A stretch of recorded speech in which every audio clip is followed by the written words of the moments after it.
എൻ്റെ മിക്കുമോനെ കണ്ടോ? എല്ലാവരും പറയത്തില്ലേ മിക്കുമോൻ്റെ കഥ പറയണമെന്ന്. എങ്ങനെയാണെന്നറിയാം മിക്കുമോനെ എടുത്ത്? നമ്മുടെ കൊറോണ സമയത്ത് എനിക്ക് സ്കൂളിൽ പോകണ്ട, ആർക്കും എങ്ങും പോകണ്ടല്ലോ.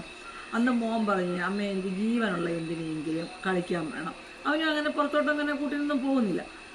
അപ്പോൾ ഇതുപോലെ ആദ്യം 2 മുയലിനെ മേടിച്ചു കൊടുത്തു. മുയൽ പെട്ടെന്ന് അങ്ങ് ചത്തുപോയി. പിന്നെ അത് കഴിഞ്ഞപ്പോഴാണ് ഇതുപോലെ കൂട്ടുകാരൻ്റെ വീട്ടിലിങ്ങനെ ഡോഗുണ്ട്, ഇതിനെ വേണമെന്ന്.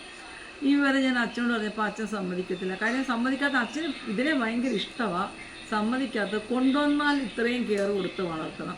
അപ്പോൾ എല്ലാവരും മോൻ കൊണ്ടുവരും, പിന്നെ എല്ലാവരും അവരവരുടെ കാര്യങ്ങൾക്ക് പോകും. പിന്നെ ഇതിനെ കഷ്ടമല്ലേ, സമ്മതിക്കത്തില്ല. അപ്പം ഞാനത് നമ്മുടെ അമ്മമാരുടെ ഒരു ജോലി ഉണ്ടല്ലോ, ഈ ഇടനില നിൽക്കുക.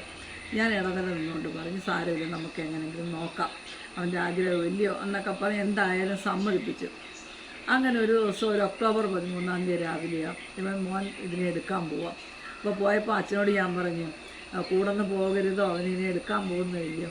അപ്പോൾ അച്ഛനും അങ്ങ് പോയിട്ട് അവനെ തിരിച്ചു കൊണ്ടുവരുന്നു. ഈ ഒരു ചെറിയ ബൗളിനകത്തേ കൊള്ളും അത്രയും ഒരു പഞ്ഞിക്കെട്ട് പോലൊരു സാധനം. എന്നിട്ട് എൻ്റെ കൊണ്ട് തന്നിട്ട് പറഞ്ഞു, എടോ ഇവനൊരു മിടുക്കനായിരിക്കുമെന്ന് പറഞ്ഞു. അപ്പോൾ എനിക്കങ്ങ് സന്തോഷമായി. കാര്യം അച്ഛൻ അക്സെപ്റ്റ് ചെയ്ത് കഴിഞ്ഞു. അന്ന് ആ ദിവസം മുതൽ ഇന്നിപ്പോൾ ഇത്രയും ആയി, 3.5 വർഷമാണ്. സെപ്റ്റംബർ 10 4 വയസ്സാകും.